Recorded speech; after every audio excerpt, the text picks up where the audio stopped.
И денеска во полињата во атарот на Спанчево, Соколарци и Чешиново немаше земјоделци и механизација за да ги обработи и подготви за сеидба на оризовата култура. Ситниот дожд кој повремено паѓаше, но пред се полните со вода и калливи ниви, не дозволуваат орање или други агротехнички мерки, па иако оптималните рокови одминуваат, оризот останува непосеан. Според слободна проценка, над 50% од полињата се неподготвени за сеидба.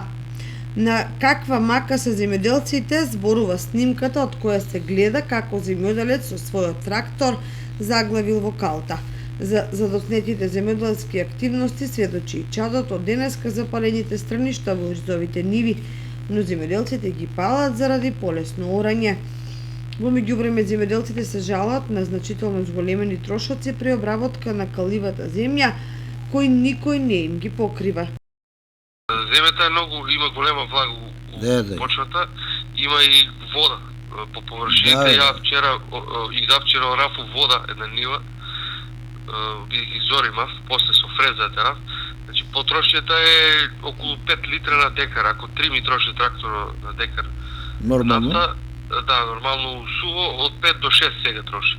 Доколку актуелната хидролошка ситуација продолжи во наредните денови, тогаш за голем број земјоделци ќе биде доцна да ги посеат површините. Тоа ќе доведе до задоцната вегетација, а подосна и задоцната жетва, што може значително да го намали родот и да го отежне неговото собирање. Од тие причини производителите деновиве постојано гледаат во небото и ги следат временските прогнози со надеж дека ќе се појави сонцето.